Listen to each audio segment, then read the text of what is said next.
Panyero Stories.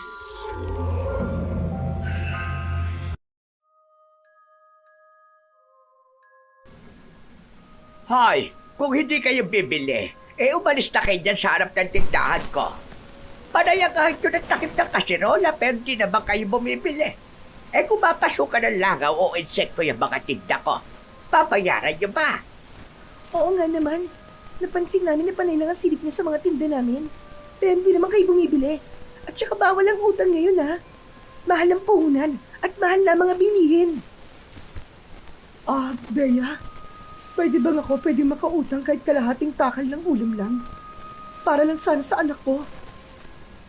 Kinapalan ko na ang mukha ko. Kahit narinig ko ang mga sigaw nila sa mga kapitbahay kong sumisilip sa mga tinda nilang ulam.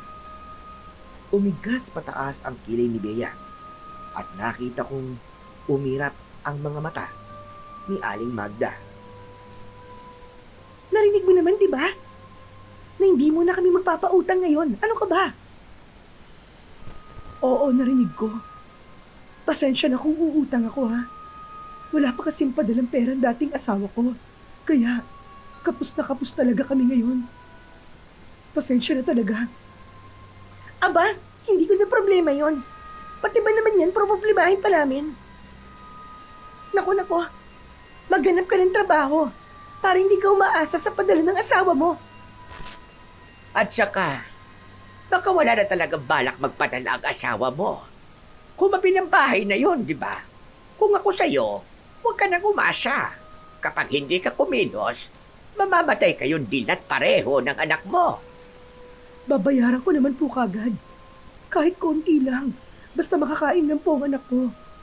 Kahit ako hindi na. Hindi nga sabi pwede. Huwag kang makulit. Pwede pa. Hala, lumayas ka na nga dyan sa harap ko at baka malasin pa itong mga paninda namin. Matumay na nga ngayon at madalas natitirahan pa kami ng ulam. Baka lalo pa kaming malasin yan. Hindi na ako nagpumilit pa, Panyero. Laglag ang balikat at nanlulumo akong lumayo sa tindahan ni Bea. Habang nakatayo ako sa kahoy na poste, ay iniisip ko kung saan ako hihingi o makakakuha ng pang-ulam namin ngayong tanghalian. Naawa na ako sa anak ko dahil kagabi pa siya hindi kumakain ng kanin at ulam. Biskwit lang at gatas ang ipinakain at ipinainom ko sa kanya para magkaroon ng laman ang kanyang tiyan. Kaninang umaga pagkagising niya ay nagrereklamo itong nagugutom at gustong ng kanin at ulam. Napasapo ako sa noo ko. Para bang biglang sumakit at bumigat ang ulo ko, Panyero. Habang nasa ganun akong kalagayan, ay naririnig ko na rin ang pagkalam ng sarili kong sikmura. Kung nagsasalita lang siguro ang bituka, baka sinigawan at minura na ako dahil sa sobrang gutom na rin na nararamdaman niya. Sumandal na lamang ako sa poste habang nakatanaw sa mga bumibili ng ulam kina Bea. Gusto ko sanang manghingi sa mga kapitbahay, pero tinatamaan din ako ng hiya dahil alam kong kapos din naman sila kagaya ko. O baka nga, sakto lang para sa kanilang pamilya ang ulam na kanilang binili. Mataas na ang sikat ng araw, kaya nagpasya na lang akong umuwi na. Sa isip ko, gatas na lang ang ipapaulam ko sa anak ko. Manghihingi na lang ako ng kapiranggot na kanin sa kapitbahay. Pagbaling ko, ay muntik pa akong matumba nang masagi ako ng isang katawan ng tao. Mabuti na lang po, ay agad niya akong nahawakan sa kamay. Kaya, hindi ako tuluyang natumba. Oops, sorry. Hindi ko sinasadya, ha? Nagtama ang mga mata namin ng lalaki na ang pangalan ay Billy. Kapitbahay ko po siya, Panyero. Pero hindi kami masyadong close o nag-uusap. Kung magkasalubong man, ay nagtatanguan lang at tipid na ngiti ang ibinibigay namin sa isa't isa. Sorry, Ah, hindi kita napansin. Ah, okay ka lang ba? Parang iba yata ang itsura mo ngayon ah. Ah, okay lang ako. O sige, dito na ako. Baka hinahanap na ako ng anak ko eh. Nagmamadali na akong umalis. Pagka-uwi ko sa bahay namin, naabutan ko ang anak ko na nakaupo sa sofa habang ang dalawang kamay ay nakahawak na sa kanyang tiyan. Gusto ko talagang maiyak ng sandaling yon, Panyero. Pero pinigilan ko dahil ayokong magtanong si Brian, pangalan ng anak ko, kung ano ang dahilan ng aking pag-iyak. Ma, gutom na po talaga ako. Pwede na po ba akong kumain? Napatitig ako, Panyero, sa inosente at nangungusap na mga mata ng anak ko. Saglit akong napalunok ng laway bago ngumiti at magsalita. Anak, wala kasing nabili si Mama ng ulam sa tindahan. Baka pwedeng gatas na lang muna ang ulamin mo. Masarap din naman yun. Tapos masustansya pa. Pero, yun na lang po palagi ang inuulam ko, Mama. Wala na po bang iba? Kahit sabaw lang po ang ulamin ko. Sa narinig kong yun, Panyero, gustong tumulo ng luha ko dahil sa nakakahabag na sitwasyon naming magnanay. Gusto ko nang maglupasay at sumigaw habang umiiyak. Pero hindi ko yun pwedeng gawin. Anak, pangako ni Mama bukas ay makakatikim ka na ng masarap na ulam. Pero sa ngayon, ito na muna ulit. Kumuha na ako ng plato, Panyero, at lalabas na sana ng bahay para humingi ng konting kanin sa kapitbahay. Hindi naman madamot si Aling Melba, kaya sa kanya ako madalas na nakakahingi ng kanin kapag talagang kapos kami. Minsan ay binibigyan din ako ng lutong ulam, pero ngayon ay nahihiya akong humingi dahil nakwento nito na naalis sa trabaho ang anak nito na nagsusustento sa kanila. Idagdag pa na na-stroke din ang asawa nito, kaya hikahos na din sila sa buhay. Pagbukas ko ng pinto ay sakto namang naaktuan kong kakatok na sana si Billy. Nakataas na ang kamao nito. Gulat naman akong napatingin sa kanya. Bakit? May kailangan ka ba? Ibibigay ko lang sana to. Sinulyapan ko ang hawak niya na plastic. Ano ba yan? Ulam, para may makain kayo ng anak mo. Naku, hindi ka na dapat nag-abala pa. Nakwento ni Bea kanina na umuutang ka daw ng ulam. Hindi naman sila nagpapautang, kaya ibinili ko na lang kayo. May kanin na rin kasama yan, in case na kulangin kayo. Babayaran ko na lang to kapag nagpadala ng asawa ko ng pera. Magkano ba to lahat? Hindi ako naniningil, saka bigay ko yan eh. Basta't ang importante para sa akin, mabusog kayo ng anak mo. O heto, kunin mo na, para makakain na kayo. Maraming salamat, Bilya. Hindi ko inaasahan to. Walang anuman. Ayos na ba yan? Kasi kung kulang pa, pwede pa akong bumili para hindi kayo kulangin at umabot hanggang gabi ang pagkain nyo. Ako hindi na. Sapat na tong binigay mo. Maraming salamat talaga, ha? Tatanawin ko itong malaking utang na loob. Hindi na babayaran ng utang na loob. Pero paggawa ng mabuti sa kapwa, may kapalit at suklian. O siya, sige. Dito na ako, Clara, ha? Kumain kayo. Sige, maraming salamat ulit sa kabutihan mo. Tumalikod na si Billy at nakakailang hakbang na nang bigla itong tumigil at lumingon sa akin. Kapag may kailangan ka, pagkain man o pera, pwede kang magsabi at lumapit sa akin. Willing naman akong tumulong sa abot na makakaya ko. Sige, sa susunod na lang ulit. Hindi na ako nakapagsalita pa, Panyero. Hindi ko rin kasi alam kung ano ang sasabihin ko kay Billy. Masaya kong pumasok sa bahay. Nang isalin ko ang ulam at kanin, ay naamoy yon ng anak kong si Brian. Kaya tumakbo itong lumapit sa lamesa namin. Wow! May pagkain na po tayo, Mama! Oo, anak. Makakakain na tayo. Tara na. Magugas ka na ng kamay, ha? Para makakain ka na. Masarap ang ulam natin ngayon. Yay! Ay, teka lang po, Mama. Mag-uugas lang po ako ng kamay. Habang magkatabi kami ni Brian na nakaupo, ay magana itong sumusubong mag-isa. Kitang-kita ko ang kakaibang saya sa mukha ng anak ko, at kapag ganun ay triple ang nararamdaman kong saya. Mabuti na lamang ay may kapitbahay ako na mabait at nakakaintindi sa sitwasyon na meron ako, Panyero. Mama, sino po yung lalaki kanina nakausap niyo po sa labas? Ayun ba? Si Kuya Billy yun. Siya po bang nagbigay ng pagkain natin ngayon, Mama? Oo, anak. Kaya magpasalamat ka sa kanya, ha? Kapag pumunta ulit siya dito. Pwede ko rin po kaya siyang ayain na maglaro kami ng Lego? O kaya ng mga toys kong dinosaur? Baka hindi pwede, anak eh. Paano kung busy siya o kaya may trabaho? Nakakahiya naman kung makakaistorbo tayo sa kanya, di ba?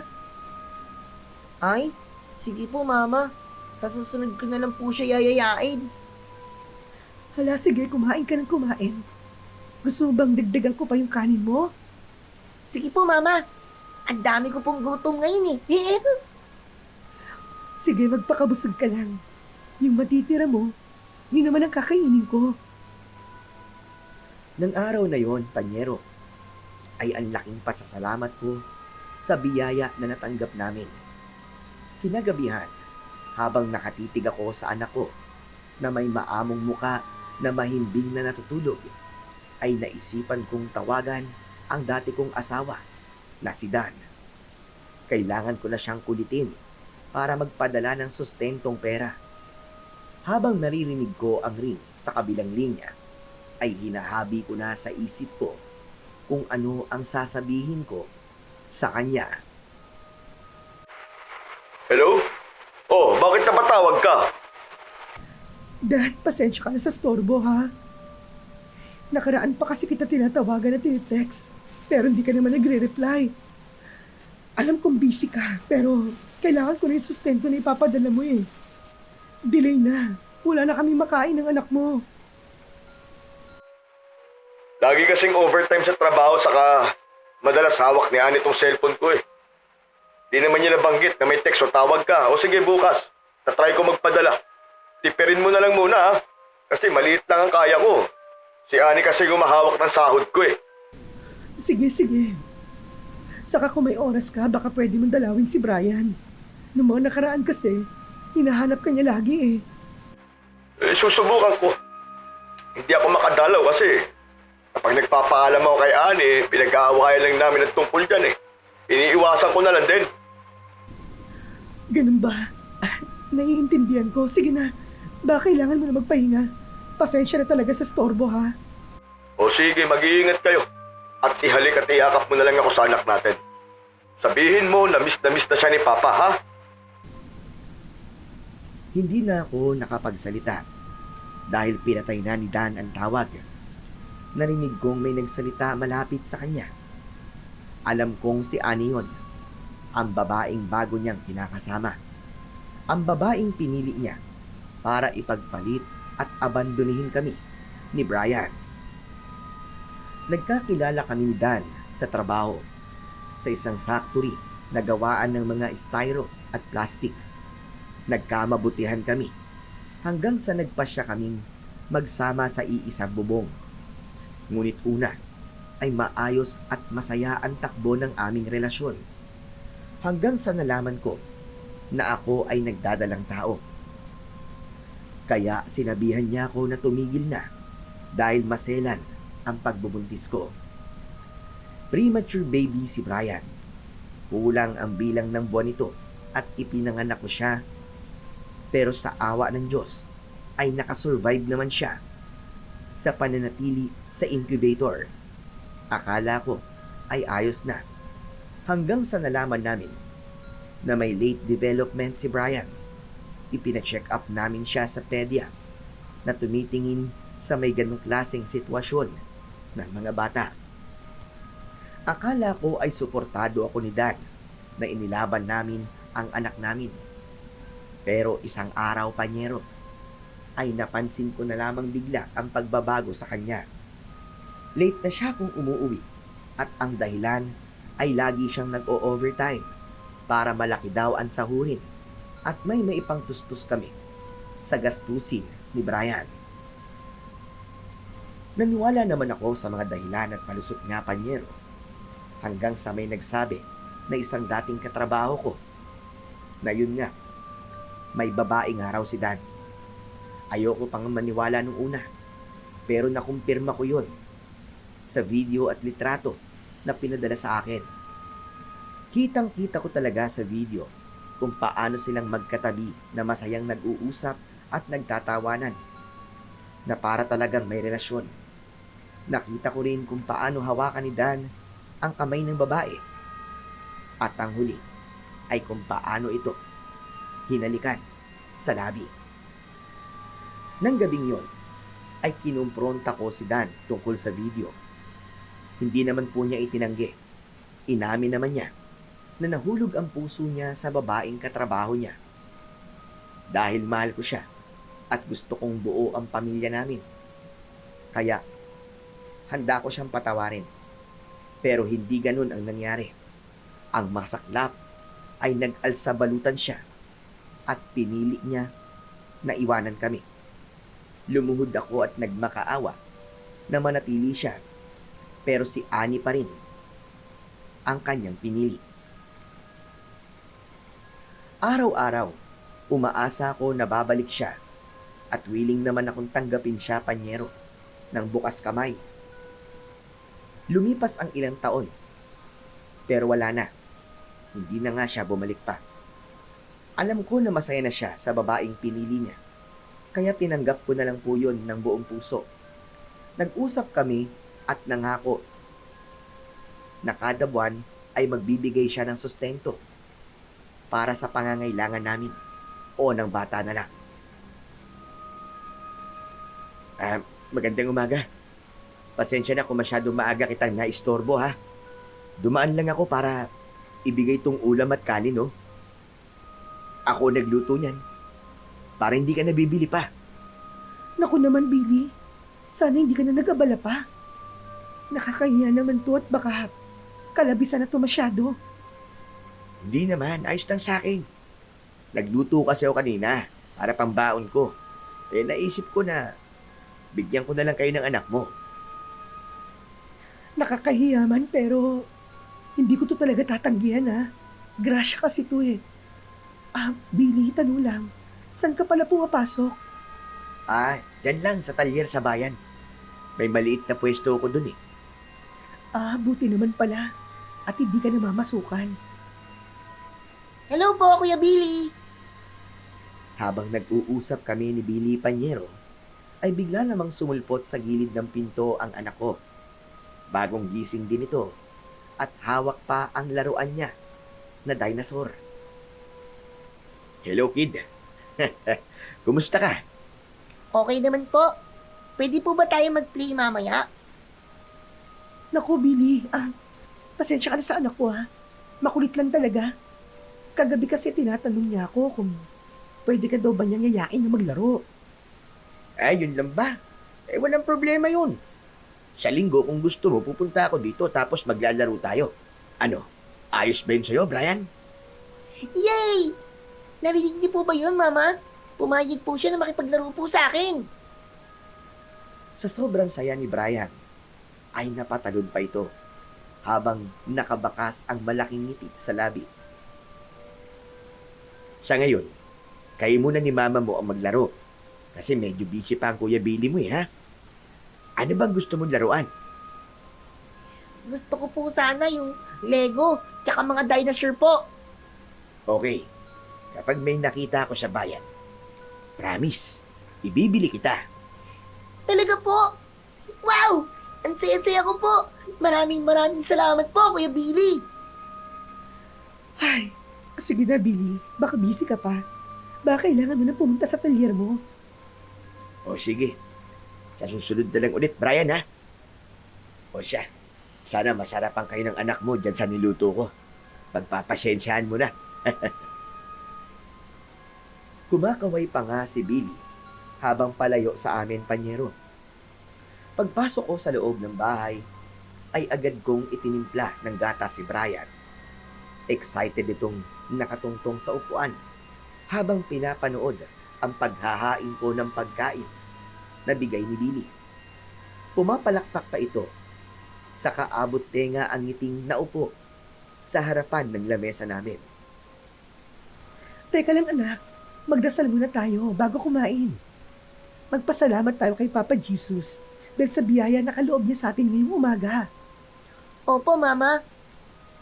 Papa Jesus, maraming salamat po sa masarap po na pagkain na nakahain po sa aming mesa. Sana po, huwag po kayong magsawang magbigay ng biyaya sa amin ni Mama araw-araw. Dahil ayoko po siyang nakikitang nihihirapan at umiiyak. Yun lang po. Amen. Amen. Kain na po tayo, Mama. O sige anak, kain na tayo. Habang ngumunguya si Brian Panyero, ay bagya akong nakaramdam ng kalungkutan.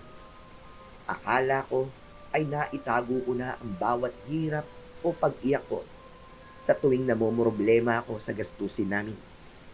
Pero lingid pala sa kalaman ko na alam pala ng anak ko ang pinagdaraanan ko.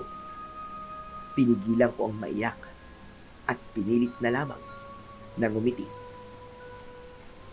Nang araw din na yon, ay nakatanggap ako ng tawag mula kay Dan Panyero. Nagpadala na raw siya ng pera, kaya pwede ko na raw kunin yon sa bayan. Naligo kami at binihisan ko si Brian. Isasama ko siya para maibili ko siya ng laruan na gusto niya. Nang makuha na namin ang pera, ay nagpabili ito ng sorbetes at laruan na nakita niya sa isang tindahan. Pauwi na sana kami nang mapadaan kami sa talyer ni Billy. Agad akong tinawag nito at nilapitan. Oh, mukhang may pinuntahan yata kayo. Oo, kinuha ko lang ang padala ni Dan. Pauwi na rin kami. Gusto mo ba na iatid ko na kayo? Naku, hindi na. Kaya na namin. Mukhang marami kayong gawa eh. Ayoko naman makastorbo sa inyo. O sige, mag-iingat na lang kayo ha. Opo. Babay po, Kuya Billy. Bago umuwi, ay naisipan kong dumaan sa tindahan nila Bea. Kagaya ng dati, ay nagsusungit na naman ito sa mga dumadaan at hindi bumibili. Oh, yung mga hindi bibili ha? Huwag na kayong lumapit dito. Nakakamalas lang sa tinda namin. Kaya hindi kami nakakaubos eh. Kagagawan nyo. Hello Bea. Ano, may sabaw na ulam nyo ngayon? Akma ko na sanang hahawakan ang takip ng kaserola Panyero nang bigla na lamang hampasin ni Bea ng hawak nitong pambugaw ng langaw ang kamay ko. Aray, bakit ka naman namamalo? Alam kong hindi ka bibili. Kaya huwag mong tangkain buksan yan. Hindi kami nagpapautang, ano? Pero Bea, hindi naman ako uutang, ibibili ako. May pera kaming pambayad. Talaga? At kanino ka naman nakahiram ng pera, ha? Kay Billy? Hindi. Bakit ba ang sama ng iniisip mo? Nagpadala ang dating kinakasama ko. Ayan o. Sinabi ko para malaman mo. Nakita ko kayo ni Billy na magkausap kahapon sa kaninang umaga. Inaakit o nagpapaawa ka ba sa kanya, ha? Anong inaakit at nagpapaawan sinasabi mo, Bea? Mahiya ka naman. Naririnig ng anak ko ang sinasabi mo. May diferensya sa utak ang anak mo, di ba? So paano siya nakakaintindi? Kaya ka nga iniwan ng asawa mo, di ba? Dahil hindi niya matanggap na may anak siyang mongoloid. Bawiin mo, sinabi mo, Bea. Bawiin mo! Hindi mongoloid ang anak ko! Ngunit nanatiling nakatikwas ang kilay ni Bea Panyero habang nakangisi at nakapamewang paa. Dinuro ako nito habang hawak pa rin ang pambugaw ng langaw. At bakit ka naman babawiin ang sinabi ko, Aber? Eh, totoo naman yun ah. Saka tigilan mo na ang pakikipag-usap at pakikipaglapit kay Billy. Bakit, Bea? Nagsiselos ka ba? Ha? At bakit naman ako magsiselos? Alam kong hindi ka magugustuhan at matitipuhan ni Billy, no? Hindi ko inangad na magustuhan ako ng kahit na sino, Bea. Tama na sa akin na kami ng anak ko ang magkasama. Kaya pilitin mo mabuhay ng matagal dahil kawawa ang anak mo kapag namatay ka. Ay naku, umalis ka na nga dito. Isa ka pa sa nagdadala ng malas dito sa amin eh. Napakasama ng ugali mo. Sana isang araw, maisipan mo magbago at matutong makipagkapwa-tao. Dahil ang ugali mo, masahol pa sa hayop. Aba talagang, kung ano pa sinasabi mo dyan ah. Lumayas ka na nga! Layas! Habang naglalakad kami ni Brian pauwi sa bahay namin, ay napapansin ko ang panakanakang sulyap niya sa akin. Nagpakawala ako ng malalim na hininga, Panyero, sa kapilit ang ngiting sumulyak sa anak ko. Anak, pasensya ka na sa mga narinig mo kanina, ha? Hindi po bad si Mama. Nasabi ko lang yun dahil nasaktan ako sa mga sinabi niya tungkol sa atin. Lalo na sa'yo. Alam ko naman po, Mami. Pero hindi naman po natin kasalanan kung bakit po may sakit ako at hindi normal, di ba? Anak, ito lang ang lagi mong tatandaan, ha? Kahit na ano pa ang maging sakit mo, patuloy ka pa rin aalagaan at mamahalin ni Mama. Mahal na mahal kita, anak. At gagawin ko ang lahat para maging normal na kagaya ka ng ibang bata. Maraming salamat po, Mama. Mahal na mahal din po kita. Kayo po ni Papa. Saglit na yumakap si Brian sa akin. Sa yakap na yon, Panyero, mula sa inosente at walang muwang na bata, ay parang bula na biglang nawala ang galit ko sa dibdib ko. Purong pagmamahal at pangunawa ang tanging nakikita ko kay Brian. Pagpasok namin sa bahay, ay agad na binulatlat ni Brian ang mga laruan na ipinabili niya. Hinayaan ko siyang maglaro habang ako naman ay nakaupo lang sa mesa para tignan ang listahan ko. Kailangan ko pong pagkasyahin ang ipinadala ni Dan sa akin para sa buong buwan na yon. Magandang gabi, Clara. Pasensya na. Ginabi na ako ng daan dito sa inyo. Kumain na ba kayo ni Brian? May dala kasi akong inihaw na manok. Binili ko doon sa may bayan kanina. Magkano ang bili mo dyan? Teka, kukuha lang ako ng pera pambayad. Teka, wag na. Wag ka na mag-abala pa. Natigilan ako at dahan-dahang napalingon kay Billy. Bumaba ang tingin nito sa kamay niya na nakahawak sa kamay ko. Saka kami nagkatitig ang dalawa. Parang napapaso ang lalaki na binitiwan ng kamay ko. Napatungo ito ng ulo, saka nahihiyang tumingin sa akin. Ay, pasensya ka na. Hindi ko naman sinasadya. Pero, libre lang talaga to, kaya sige lang, wag mo nang bayaran. Bigay ko to sa inyo. Pero Billy, nakakahiya na kasi. Dahil gumagastos ka para ibili kami ng pagkain. Masarap lang talaga sa pakiramdam na nakakatulong ako. Lalo na sa kapitbahay ko. Alam ko naman na nangangailangan kayo. Kaya wag mo nang tanggihan ang mga binibigay ko. Pagkain naman yan eh. Tsaka isa pa, iniisip ko lang din ang anak mong si Brian. Maraming salamat talaga, Billy, ha? Ay, teka. Gusto bang pumasok muna sa loob? Sumabi ka na sa amin na kumain. Tama-tama. Sobra naman yung sinain ko. Tingin ko, kasya na yun sa ating tatlo. Malaki rin tong iniho na manok na binili mo. Naku, hindi na. Sa bahay na lang ako kakain. Hello po, Kuya Billy. Narinig ko po ang boses niyo kaya lumabas po ako. Tara po dito sa loob. Brian, hindi na. Uuwi na rin ako eh.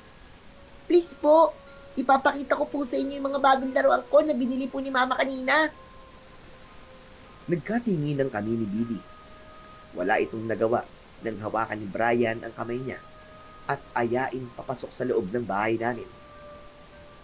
Nakaupo silang dalawa sa sahig sa sala habang ako naman ay naghahain para sa hapunan namin. Habang magkakaharap kami sa pagkainan, ay napansin ko ang todong asikaso ni Billy kay Brian. Ganon din sa akin.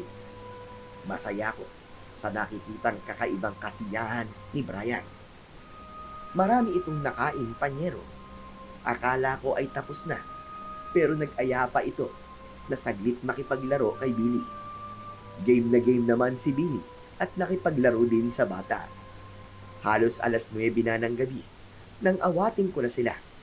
Mabuti na lang talaga at hindi nagtantrums si Brian. Pasensya ka na talaga, Billy, ha? Ginabi ka na tuloy ng uwi. Dapat kanina ka pa nagpapahinga eh. Ay, ewan ko ba? Makulit lang talaga ang anak ko. Sabi kasi sa kalaro. Ayos lang naman, Clara. Ang bait nga ng anak mo eh. Nalibang din akong kalaro siya. Sana hindi ito ang una at huli. Oo naman.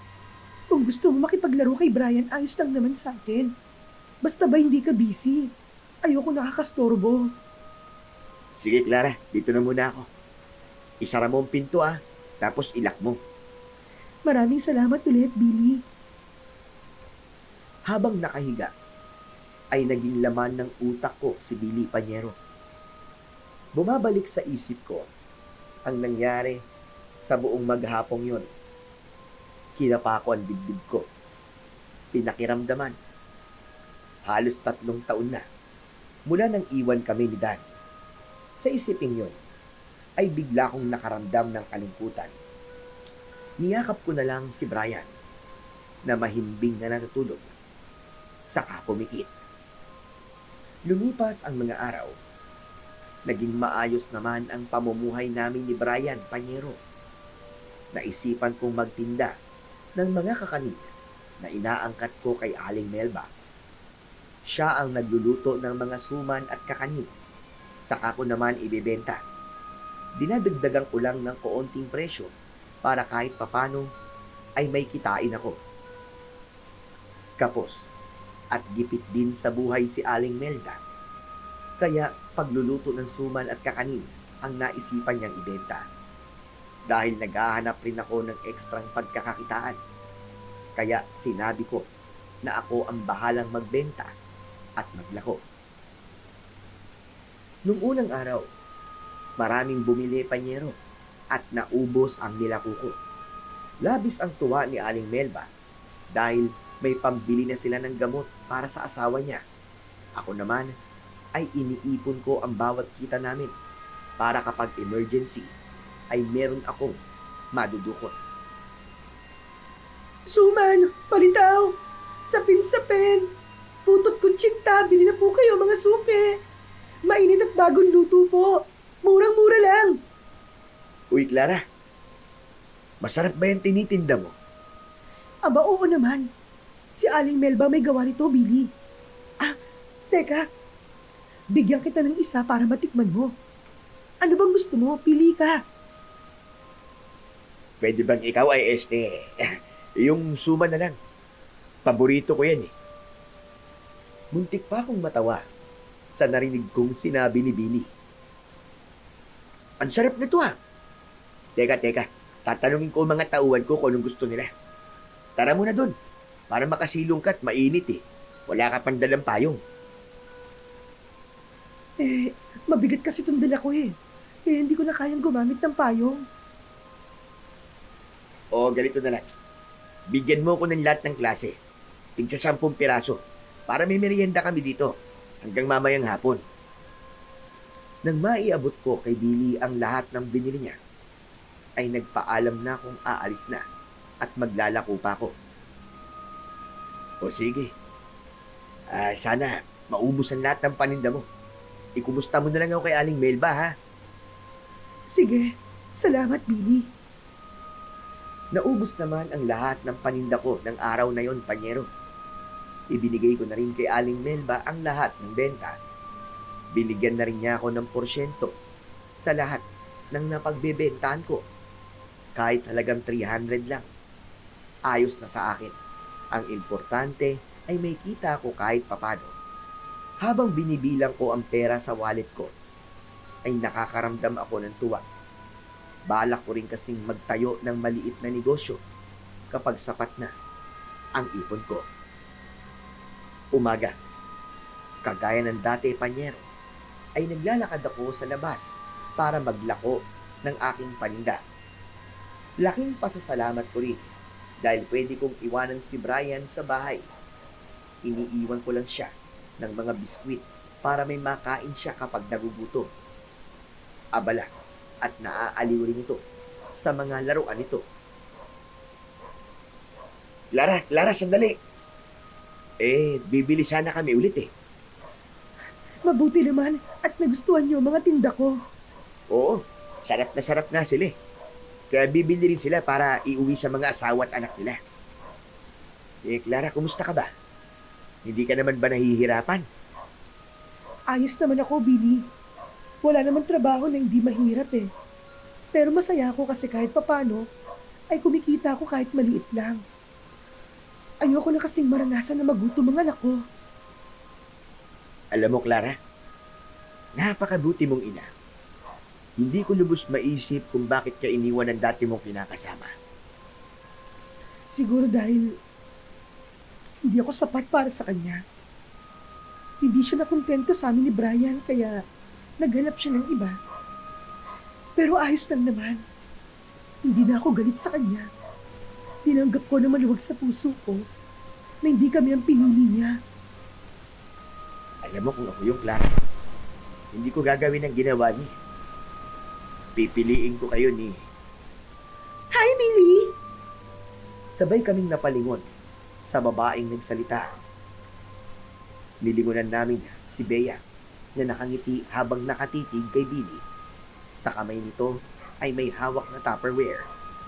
O Bea, napadaan kaya dito sa talyer? May papagawa ka ba ulit? Kumusta yung tricycle ng tatay mo? Wala na bang naging problema? Oo, ayos na. Nagamit na nila nanay kanina nung namalengke sila.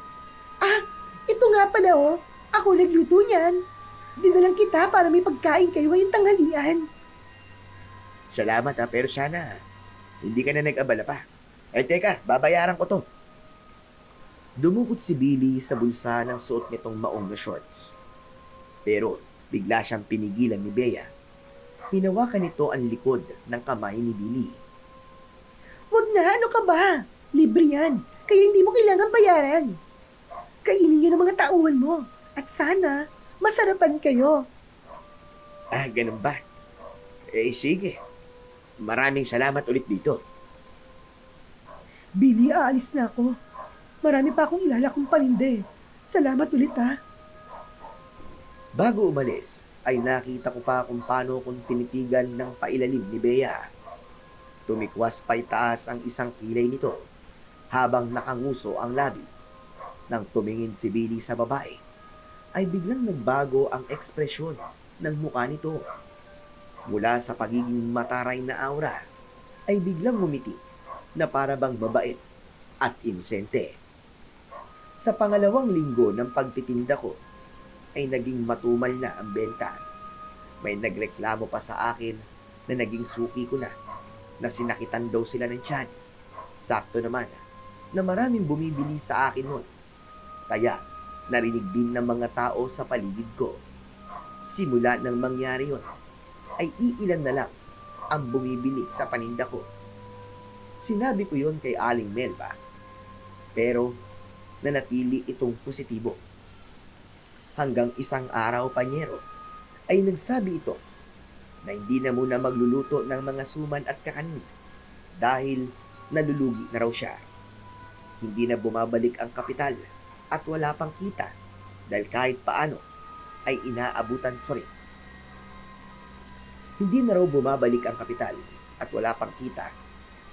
At isa pa, kahit paano ay inaabutan pa rin niya ako. Nag-isip ako ng pwedeng ibenta, panyero.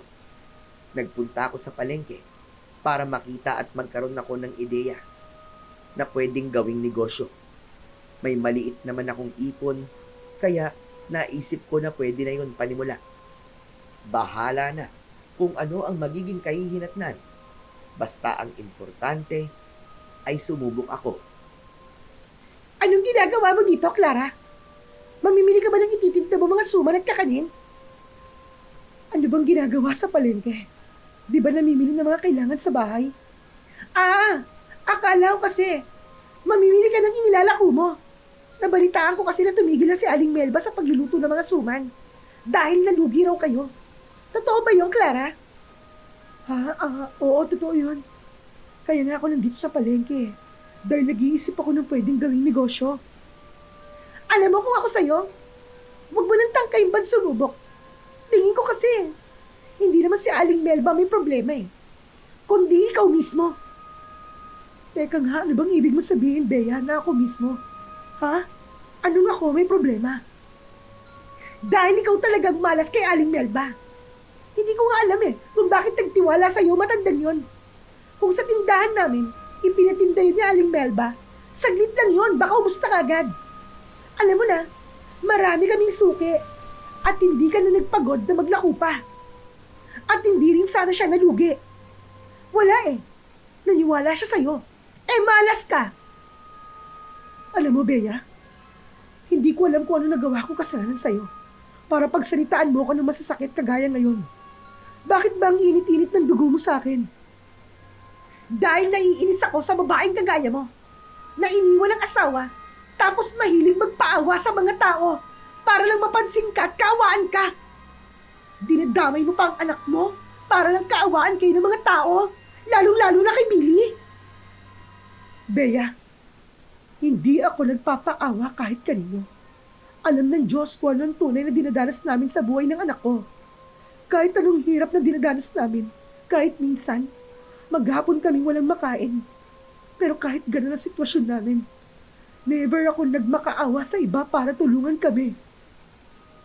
At si Billy, siya ang kusang lumapit at tumulong sa amin. Huwag mong lagyan ng mali siyang pagtulong na ginagawa niya. Nakikita ng mga kapitbahay natin na madalas kumatok si Billy sa bahay mo para magdala ng pagkain nyo. Hindi ka ba nahihiya niyan na pinagchichismisan na kayo? Wala akong pakialam kung anong iniisip o kinichismis ng mga kapitbahay natin. Dahil alam ko na malinis ang konsensya ko. Wala akong ginagawang masama. Dahil kung pipiliin kong maging masama, hindi kami makakaranas ng gutom at hirap.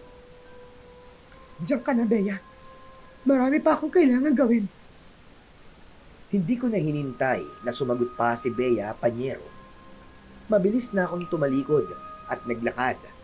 Pero sinundan pa rin talaga niya ako at hindi pa rin tumigil sa kakadakdak. Wala rin akong pakialam kung anong gusto mong gawin sa buhay mo. Basta tigilan mo ang paglapit-lapit at pakikipag-usap kay Billy. Yun lang! Hanggang sa makauwi ako sa bahay namin, Panyero, ay dala ko pa rin ang bigat at inis sa dibdib ko. Hindi ko maintindihan kung ano ang pumasok sa isip ni Bea para pag-isipan kami ng masama ni Billy. Wala namang ginagawang masama ang lalaki at puro kabutihan nga ang ginagawa at ipinapakita nito. Umaga, habang nagwawalis ako sa labas ng bakuran namin, ay napansin ko na medyo may kalakihan pa pala ang bakante sa harap ng bahay. Para bang may bumulong sa akin na pwede akong magtayo ng maliit na tindahan. Huminto ako saglit sa pagwawalis at inisip kung sari-sari store ba ang ititinda ko o pwedeng mga lutong almusal o merienda. Uy, Clara, nakailang tawag na ako sa'yo, parang di mo ako naririnig. Nakatulala ka eh. Okay ka lang ba? Ay, Billy, ikaw pala. Pasensya ka na. May iniisip lang kasi ako. Gusto mo bang tulungan kita sa ginagawa mo? Hindi na, kaya ko na to. Salamat na lang. Eh, ano ba kasing iniisip mo? May problema ba? Baka naman may maitutulong ako, sabihin mo lang. Bigla ko kasing naisip na magtayo ng maliit na pwesto o tindahan dito sa harap ng bahay ko. Ano sa tingin mo, Billy? Wow! Ayos na ayos ang naisip mo. Kung may pampuhunan ka, pwede rin ang sari-sari store. Iilan lang naman na may tindahan dito sa atin eh. Yan nga din ang naisip ko eh. Tapos magtitinda rin ako ng mga lutong almusal at merienda. Para pang dagdag kita kung sakali, di ba? Ayos din yan. Kailan ka pala magpapatayo ng tindahan? Yun na nga. Wala pa akong pambili ng materyales pero bala ko. Sabihin kay Dan ang plano ko. Hihingi ako ng tulong sa kanya. Ganun ba? Bakit ka palalapit sa kanya eh? Nagtito naman ako. Anong sabi mo? Pakilakasan nga. Hindi ko narinig eh. Wala. Ang sabi ko, yun na nga. Willing naman akong tulungan ka. Ako na lang ang bahala na magpatayo ng tindahan mo. Pero nakakahiya naman. Saka baka, ano na naman ang isipin at ichismis ng mga kapitbahay tungkol sa atin. Huwag na, Billy. Bakit mo iisipin kung ano sasabihin ng tao sa paligid mo? Hayaan mo sila. Basta alam mo sa sarili mo na wala kang ginagawang masama. Tapos. Yan na nga ang iniisip ko. Pero, alam mo yun, umiiwas na lang din ako sa gulo. Alam mo, mas importante yung kinabukasan nyo. Lalo na si Brian. Ay, teka. Napa-check up mo na ba siya? Ngayong buwan hindi pa eh. Inuna ko kasi yung mga kailangan niya at pagkain namin. Bala ko sa susunod na buwan na kami babalik sa pedya niya. O paano, Clara? Pag-isipan mo mabuti yung sinabi ko sa'yo. Kapag nagdesisyon ka na, sabihan mo ko para maumpisa ka agad dati nitong tindahan.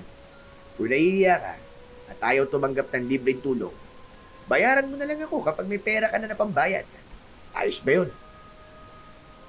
Mas gusto ko yan, Billy. Para wala akong tatanawin ng utang na loob kahit kanino.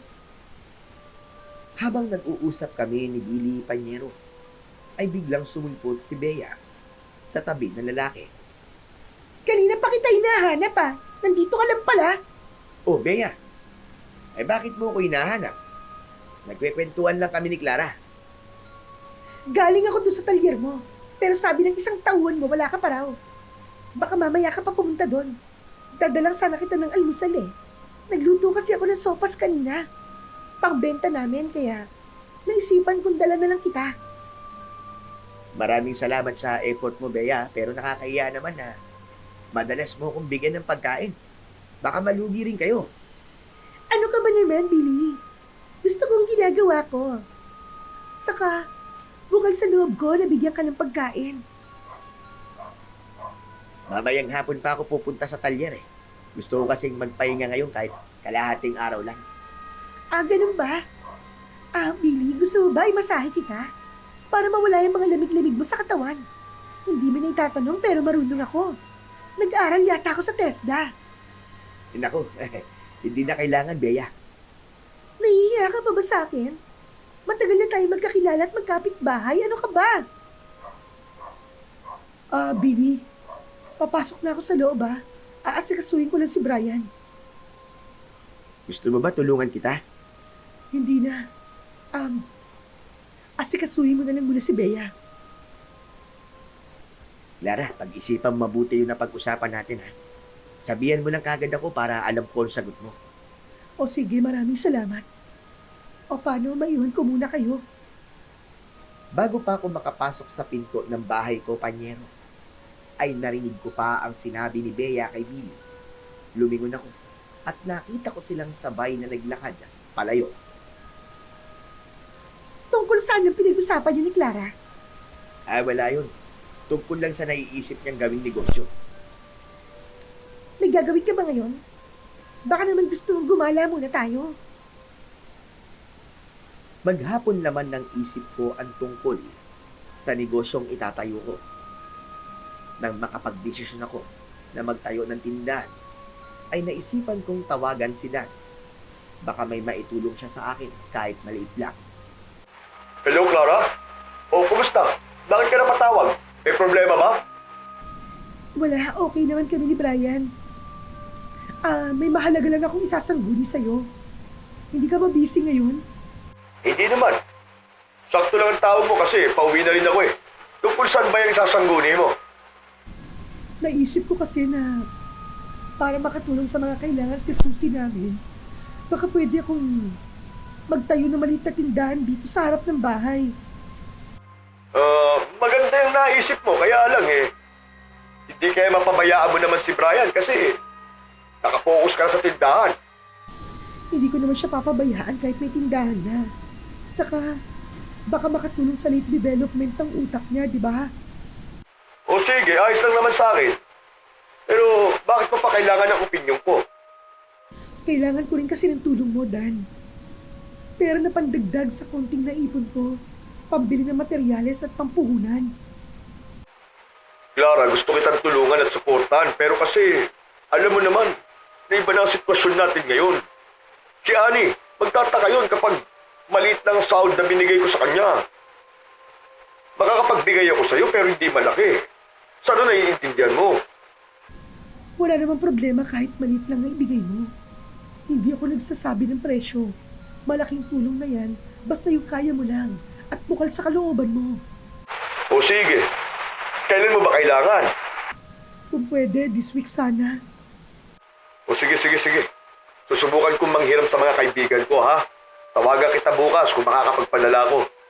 O sige na, pauwi na kasi ako eh. Bukas na lang, ha? Nang mamatay ang tawag, ay saka ko nakahinga ng maluwag. Masaya ko dahil willing akong tulungan ni Dan sa naiisip ko na negosyo. Kahit na niloko niya ako dati, ay hindi ko magawang magalit sa kanya. Dahil kahit papano panyero, ay naging mabuti pa rin siya sa amin ni Brian. Hanggang ngayon ay pinaparamdam pa rin niya ang suporta niya at hindi kami pinapabayaan. Sinabi ko kay Billy na pumayag si Dan sa plano ko. Hindi rin nagdalawang isip si Billy. Namili siya ng mga materyales na kailangan para makapagpatayo ng maliit na tindahan sa harap ng bahay. Inabot ng 5 araw ay tapos na kagad ang tindahan. Sinamahan din ako ni Billy na mamili sa grocery at palengke ng mga ititinda ko.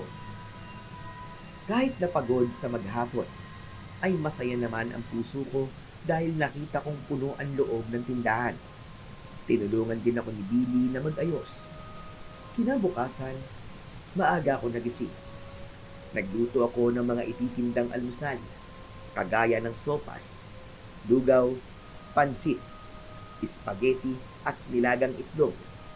Meron din pritong itlog, hotdog longganisa at sinangag na kanin. 5:30 ay nagbukas na ako ng tindahan panyero. Nasa harap na rin nakapwesto ang mga kaserola at kaldero na may lamang mga lutong pagkain. Dahil alam naman ng mga kapitbahay ko na magbubukas ako ng tindahan, kaya may mga bumibili na agad. Excited ako at naging abala sa maghapon. Kumusta ang unang araw ng tindahan? Ayos naman. Medyo nakakapagod pero worth it naman ang benta. Mabuti naman at maayos ang lahat. Si Brian, kumusta? Hindi ba nangulit? Hindi naman. Nag-enjoy rin siya kasama ko dito kanina, nagbabantay din. Nakikipag-usap at kwentuhan din sa mga batang bumibili kanina. Ayos pala. Para magkaroon din siya ng mga bagong kaibigan, di ba?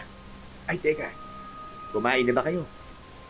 Si Brian pinakain ko na kanina. Ako mamaya na, kapag nagsarado na ako. Pwede ba akong sumabay sa'yo kumain ng hapunan? Total, di pa rin ako kumakain eh. Kaya lang di ko alam kung kakasya yung ulam sa ating dalawa. O teka, pupunta ako sa tindahan nila Bea. Baka may natira pa silang ulam na tinitinda. Ilang sandali ang nakalipas. Pagbalik ni Billy, may dala na itong lutong ulam. Kita mo nga naman, hindi na pinabayaran ni Bea sa akin itong ulam. Buti na lang kahit papano ay may konti pang natira. Tinulungan ko na rin siya magsarado ng tindahan nila para hindi naman nakakahiya sa libre na bigay niya. Billy, may tanong ako sa'yo. Nililigawan mo ba si Bea? Hindi kaibigan ko lang si Bea. Saka, Kaibigan ko ang kuya niya na nasa abroad kaya hindi ko siya pwedeng patusin. Ganun ba? Eh bakit mo pala natanong? Wala naman. Nakikita ko kasing close kayo. Ganun lang talaga kami. Dati kasi, nung nandito pa ang kuya niya, madalas ako dyan tumambay sa bahay nila eh. Ay, tara na muna. Kumain na muna tayo. O sige, dito na lang tayo sa loob ng tindahan kumain. Kinabukasan, maaga na naman akong nagising para magluto ng mga tindang almusal. Habang abala ko sa pagluluto, ay nakatanggap ako ng tawag mula kay Dan. Muntik pa akong mapasok dahil sa gulat sa tunog ng cellphone ko. Kumusta? Mabuti gising ka na. Oo. Nagluluto kasi ako para sa mga panindang almusal ngayon. Kaya pala gising ka na eh. 3:00 pa lang na madaling araw ah. Kailangan maaga makaluto kasi 5:30. Nagbubukas na ako ng tindahan. Marami nang bumibili saka solo lang ako nagluluto eh. Buti ka pa. Ako naman, di makatulog. Naisip ko nga na baka pwedeng dumalaw sa inyo mamaya eh. Miss ko na kasi si Brian eh. Pwede naman, kaya lang baka magalit si Annie. Hindi ko naman sasabihin sa kanya eh. O sige, ikaw ang bahala. O sige, mamaya na lang ha. Baka nakakastorbo pa ako sa'yo. Nag-focus ako sa pagluluto. Ayaw kong umasa. Napupunta nga si Dan dahil ilang beses niya nang sinabi yun dati. Pero hindi naman siya dumarating. Nasasaktan lang si Brian sa tuwing hindi niya tinutupad ang pangako niya. Wala akong balak sabihin kay Brian na tumawag ang papa niya at balak siyang bisitahin. Baka mapurnada na naman. Iiyak lang ang bata at magtatampo. 8:00 ng umaga, ubos na ang paninda kong almusal. Kaya nagpahinga na ako. Bago magtanghali, ay nagluto naman ako ng sinigang na baboy. Sakto, pagkahain ko ay may kumatok sa pinto. Ang inaasahan ko ay si Billy. Ang mapagbubuksan ko. Pero laking gulat ko, panyero, nang bumungad sa akin ang nakangiti na si Dan. May mga dala itong malalaking plastic na sa tingin ko ay puro grocery ang laman. Surprise! Dan, ang akala ko. Akala mo ano? Na hindi na naman ako matutuloy na pumunta? Pero nandito na ako. Nasaan ang anak ko? Pasok ka sa loob. Nasa kwarto siya. Nagsusulat ng kung ano. Pagtawag ko kay Brian, ay wala itong kaalam-alam na may sorpresang naghihintay sa kanya.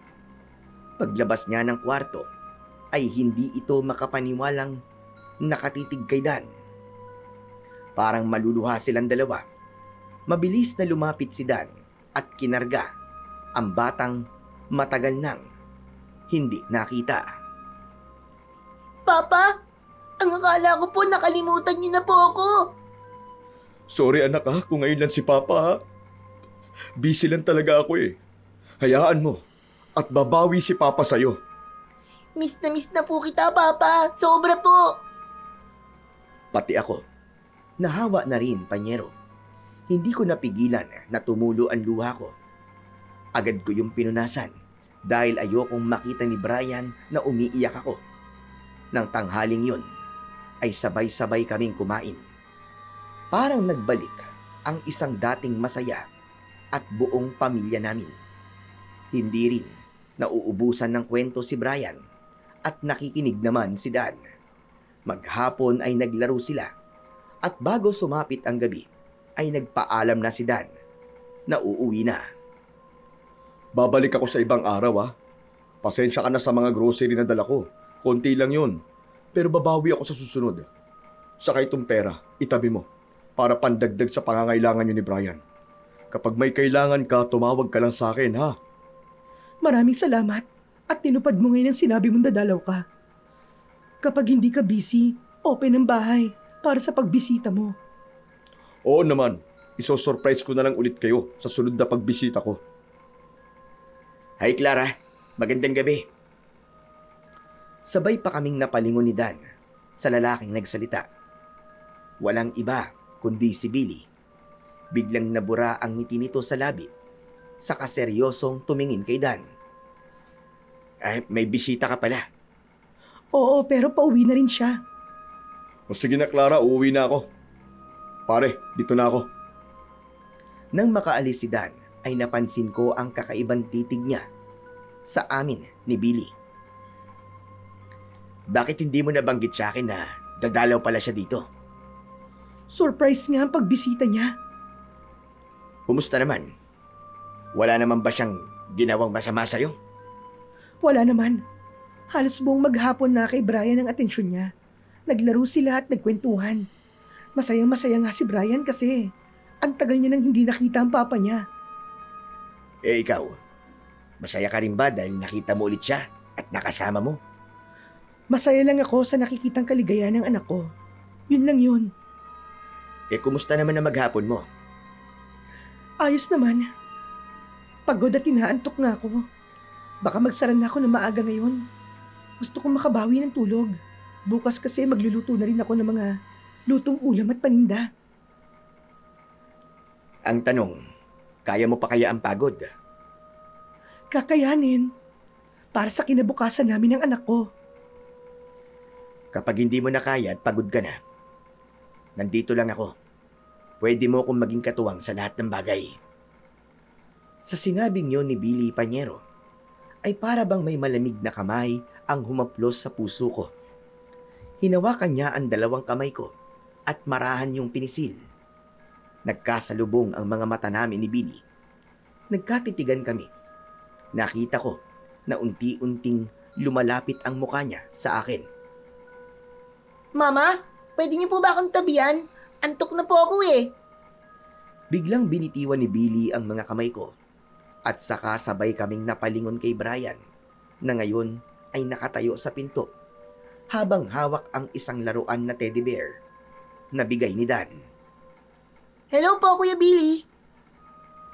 Antok ka na ba? O sige, tatabi na si Mama sa'yo ha. Magsasara lang kami ng tindahan para makapagpahinga na rin kayo. At Dan, ikaw na ba ang bahalang magsara? O, sama mo na si Brian sa loob. Mukhang napagod siya ngayong araw eh. Sobrang pagod. Hindi rin natulog nung hapon kaya maagang inantok ngayon. O sige, diyan ka na muna ha. Papasok muna kami sa loob. Iabot ko na lang ang susi sa'yo mamaya. 1 linggo ang matuling lumipas. Naging maayos at maganda naman ang araw na benta ko sa tindahan. Lagi ring ubos ang mga tindang almusal at mga ulam para sa tanghalian. Kahit pagod ako sa maghapon, ay masaya ko dahil kahit papano ay nakakaipon ako at nakikita ko ang bunga ng pinaghirapan ko. Araw yun ng Sabado. Marami akong pa-order na mga ulam. Ang nakatutuwa pa ay may nagpunta na isang mayaman na ginang sa tindahan ko para sabihin na magpapaluto siya ng mga tray ng ulam. Natikman daw niya kasi ang luto kong ulam na minsan isang beses ay bumili ang kasambahay niya sa akin. Halos lahat daw ay masasarap. May gaganapin na birthday sa bahay ng ginang kaya ang gusto niya ay ako ang magluto ng ulam para sa handa nila. Nung una ay pinag-iisipan ko pa kung tatanggapin ko ang alok ng ginang. Pero nang magsabi ito na kahit gaano kamahal ang presyo, ay handa nitong bayaran ang serbisyo ko. At bigla akong nagdesisyon na tanggapin na. Masaya ang ginang at ang sabi, bukas na araw ng linggo, kukunin ang mga ipapalutong ulam. Nang hapon rin na yon, ay nagpunta ako sa palengke para mamili ng mga sangkap na kakailanganin para sa pagluluto. Dinaanan ko si Billy sa talyer at nagulat ito nang makita ko. O Clara, saan ang punta mo? Mamimili, may good news ako sa'yo. Merong mayamang ginang kanina na nagpunta sa tindahan para umorder at magpaluto ng mga nakatray na iba't ibang putahe. Pumayag ako, kahit hindi ko alam kung magkano sisingilin ko sa kanya. Kailangan mo ba ng kasama para may tagabuhat ka? Hindi na, kaya ko na. Pero mabibigat ang mga karne. Teka lang, magbibihis lang ako at sasamahan kita. Nang matapos kami mamili ni Billy, ay akala ko ay babalik na siya sa talyer. Pero nagulat ako nang umpisahan niyang gayatin at balatan ang mga rekado para sa lulutuin ko. Siya na rin ang naghugas ng mga karne at naghiwa. Para bukas, lulutuin mo na lang at hindi ka na maghihiwa pa. Maraming salamat sa lahat ng tulong mo, Billy. Basta kayo ni Brian, handa akong tumulong kahit ano pa yan. Gabi na nang matapos kami ni Billy sa paghahanda ng mga lulutuin, panyero. Nilagay ko muna sa ref ang mga karne at gulay para hindi masira. Bukas ay hindi muna ako magluluto ng almusal na ititinda dahil mas marami akong kailangang lutuin para sa orders. Dinagdagan ko ang mga iluluto ko para may pantinda rin akong ulam para sa tanghali. Kinabukasan ay hindi pumunta si Billy sa talyer. Umaga pa lang ay nasa tindahan na ito. Tutulungan kita magluto para hindi ka masyado mapagod. Naku, hindi na kailangan. May trabaho ka pa sa talyer, di ba? Kaya na ng mga tao ko yun. Tiwala naman ako sa kanila eh. Pero after lunch na ako pupunta dun. Sigurado ka ba? Oo naman. Mas ayoko na nakikita ka napapagod. Nagsimula na kaming magluto. Habang abala ay nagbabantay rin ako sa tindahan. 11:00 ng tanghali ay tapos na namin na i-prepare ang lahat ng ulam. Tinulungan din ako ni Billy kung paano magkwenta ng lahat ng puhunan at magpatong ng tubo para kumita ako. Nang dumating ang ginang ay wala itong reklamo na nagbigay ng bayad at masayang kinuha ang mga order niya. Sa susunod daw na may gaganaping okasyon sa kanila, ay sa akin daw ulit sila magpapaluto. Parang kuryente na kumalat sa buong lugar namin ang tungkol sa pagpapa-order ko ng mga ulam. Maraming nag-inquire na mga kapitbahay, lalo na ang mga may kaya sa lugar namin. Masaya naman, pero hindi ko alam na yun ang simula ng magiging mitya ng kapahamakan at kamalasan ko sa buhay. Hindi ko alam kung bakit may mga taong mahilig gumaya at mainggit sa kakayahan ng iba. Alam naman na nagtitinda kami ng ulam, pero makikigaya pa. Makikipagkompetensya pa sa amin. Tama ka dyan, Nay. At hindi lang yon. Hindi na nahiya. Dahil iniwan ng asawa tapos naganap ng bagong aakitin para tulungan siya na makapagpatayo ng tindahan. Makati pa pala sa higad yung babae na yan. Kaya nakakarma eh. Ayan, nagkaroon tuloy ng anak na abnormal. Hindi ako nakatiis sa mga narinig kong pagpaparinig ng mag-ina sa akin. Huminto ako saglit, malapit sa tindahan nila, dahil may lumapit at kumausap sa akin tungkol sa mga pinapa-order kong ulam. Alam kong ako ang pinapatamaan nila sa mga sinasabi nila. Sino kayo para hamakin ng ibang tao, ha? Ilang beses ko bang ipapaliwanag sa inyo na hindi abnormal ang anak ko? Kaya tigilan nyo na idamay siya sa galit nyo sa akin. Wala akong inaargabyadong tao at wala akong inaakit para hututan. Masasama lang talaga mga laman ng utak nyo. Totoo naman na ginaya mo ang negosyo namin. Hindi mo kami naisip. Hindi na kami nakakaubos ng mga tinda naming ulam dahil inagaw mo mga suki namin. Mukha namang hindi masarap yung mga luto mong ulam eh. Siguro may nilalagyan kang orasyon doon. Kaya mo naaakit ng mga tao. Orasyon? At bakit ko naman gagawin yun, Aber? Alam ko na masarap akong magluto. At isa pa, mabait ako sa mga customers ko. Hindi kagaya mo na napakasungit. Akala mo ay nabili mo na ang pagkatao naming lahat. Hoy, Clara! Wala kang karapatan na pagsabihan kami ng ganyan, ha? Lalo ng nanay ko. Hindi mo alam kung sino o anong klase kami. Baka hindi mo rin alam kung anong kaya naming gawin. Tigilan mo ang pagbabanta mo, Bea. Lumalaban ako ng patas sa kapwa. At kahit kailan, hindi ko naisip gumawa ng masama at manlinlang ng kahit na sino. Kaya kayo mag-ina, magbago na kayo. Nagkaroon ka lang ng negosyo? Akala mo kung sino ka na kung makapagsalita at tumasta? Hoy, Clara! Huwag mong kalimutan na dati ka lang nagmamakaawang pautangin ka namin dito sa tindahan namin.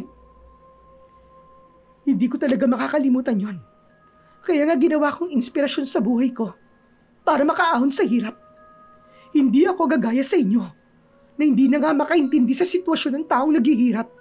Lalo nyo pang binabaon sa lupa, sa hirap at pang-aalipusta ninyo. Abat, sumusobra ka na! Galit at gigil na lumabas si Bea mula sa tindahan nila at walang pagdadalawang isip Panyero na sinabunutan ako. Pero lumaban ako. Pero mas lamang ang lakas niya sa akin. Halatang veterana sa pakikipag-away at pananakit ng pisikal. Tama na! Tama na! Bitiwan mo na ang buhok ko! Tama na! Matapang ka, di ba? Pwes, ito ang bagay sa'yo! Habang nagsasabunutan kami, ay sinampal ako ng malakas ni Bea. Pakiramdam ko ay saglit akong nabingi. Parang nawala ang ingay sa paligid namin. Ang mga kapitbahay na nakasaksi na panay ang sigaw ay biglang hindi ko marinig. Gumanti rin ako ng sampal kay Bea, pero bigla ako nitong inginudngud sa lupa. Tumama ang muka ko at naramdaman ko ang hapdi sa balat ng muka ko at para bang may tumutulong dugo galing sa ilong ko. Anong kaguluhan ba nangyayari dito? Naramdaman ko ang pagkakaluwag ng hawak sa akin ni Bea hanggang tuluyan niya na akong binitiwan. Ako naman ay nanatiling nakadapa sa lupa. Hindi ko alam kung paano akong tatayo. Masakit ang buong katawan ko. Siya ang nagsimula ng away namin, Billy. Kung ano-anong masasakit na salita ang sinabi niya. Tumigil ka na, Bea. Kahit ano pa masakit na sinabi sa'yo ng kapwa mo, hindi ka pa rin dapat nananakit. Tignan mo nga ang ginawa mo kay Clara, oh. Hindi ka ba naawa sa kanya? Pero Billy, sinaktan din naman niya ako eh. Gumanti lang ako. Tumigil ka na. May nagsabi sa akin at hindi yan ang totoong kwento. Clara, ayos ka lang ba? Tinulungan akong buhatin at itayo ni Billy Panyero. Kitang-kita ko ang matinding pag-aalala sa mukha niya habang siya ay nakatingin sa akin. Hinaplos niya ang dugo sa ilong ko at saka galit na hinarap ulit si Bea. Hindi ko akalaing kaya mo itong gawin sa taong walang masamang ginagawa sa'yo. Mula ngayon, huwag ka nang lalapit sa akin, ha? Dahil ayaw na kitang makausap. Billy, patawarin mo ko. Hindi ko sinasadyang nagawa ko. Ngunit hindi na nakinig pa si Billy. Inihatid ako nito sa bahay ko, saka pinaupo sa sofa. Kumuha ito ng mga gamot para linisin at gamutin ang mga sugat ko. Habang nakaupo kami, ay hindi ko napigilan na maluha. Umalog ang mga balikat ko sa nararamdamang awa sa aking sarili. Clara, sorry kung nahuli ako ng dating, ha? Hindi kita nagawang ipagtanggol kay Bea. Wala ka namang kasalanan eh, kaya huwag ka mag-sorry. Hindi ko alam kung bakit ang laki-laki ng galit ni Bea sa akin. Wala naman akong ginawang masama. Alam ng Diyos yan. Alam ko, napakabuti mong tao, kaya alam ko na hindi mo magagawang mang-away o manakit ng kapwa mo. Tumahan ka na. Gagamutin ko yung mga sugat mo. Salamat, Billy. Dahil bukod kay Brian, ay may isang tao pa na naniniwala at nagtitiwala sa akin. Dahil mabuti at busilak ang puso mo, Clara. Maswerte si Brian. Dahil mabuti at busilak ang puso mo, Clara. Maswerte si Brian. Dahil ikaw ang naging mama niya. Pero sinasabi nila na malas ang anak ko. At tinatawag pa nga nilang abnormal o mongoloid. Shh! Ano ka ba? Walang sino mang magulang ang may hangad na magkasakit ang mga anak nila. Huwag kang makinig sa ibang tao. Ang mahalaga ay nagagawa mo ang tungkulin mo kay Brian. Sunod-sunod na tango ang tanging naitugon ko kay Billy.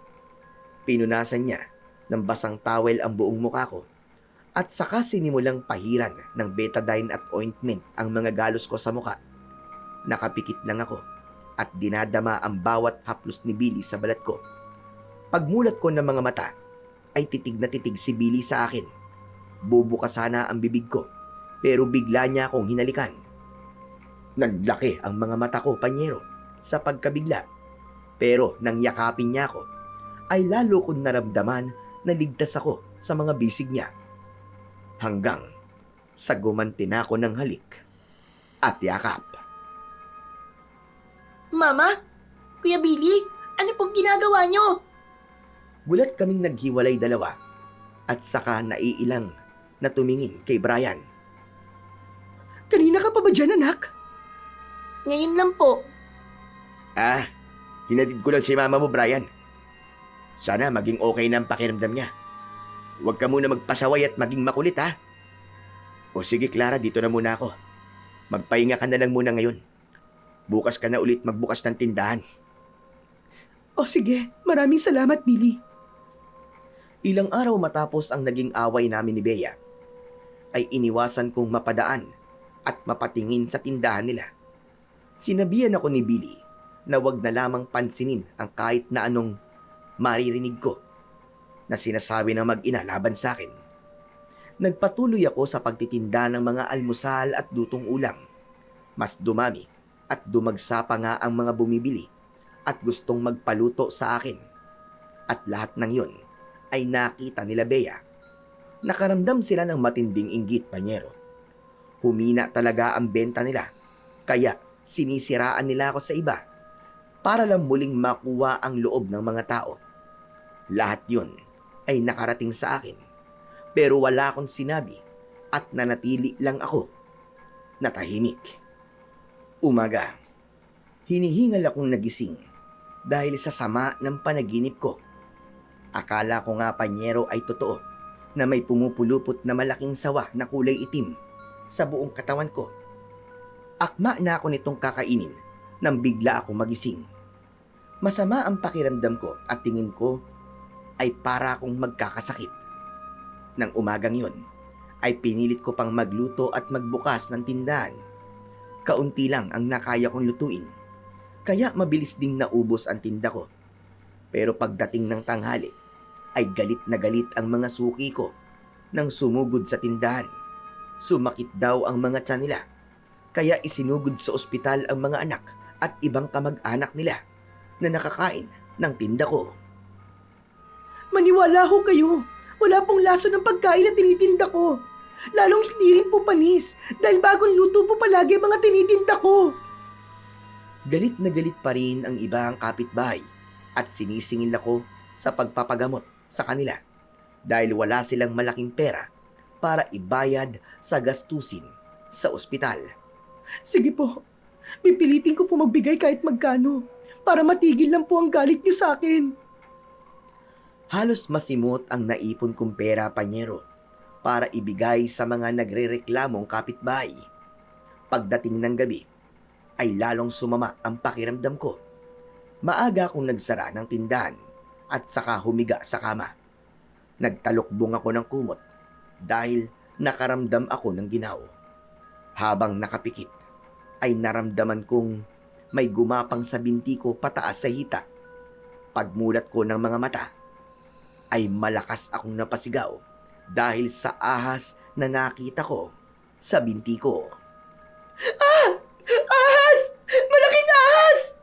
Ma, bakit po kayo sumisigaw? Agad akong tumayo at lumapit kay Brian. Yumakap ako sa kanya. Lumabas tayo dito sa kwarto. May ahas sa kama. Pero ma, wala naman po eh. Tingnan niyo po, wala naman. Baka nagtago lang yun kung saan. Tara na muna sa sala, tara na! Nang gabing yun, ay pumunta si Billy sa bahay namin. Nang makita nito ang itsura ko, ay agad itong nag-alala. Sinalat ang leeg ko at ang noo ko. Medyo mainit ka. Kumain ka na ba at uminom ng gamot? Wala akong ganang kumain. Saka pwede bang pakitignan yung kwarto? May ahas kanina sa kama na gumapang sa akin eh. Ha? Ahas?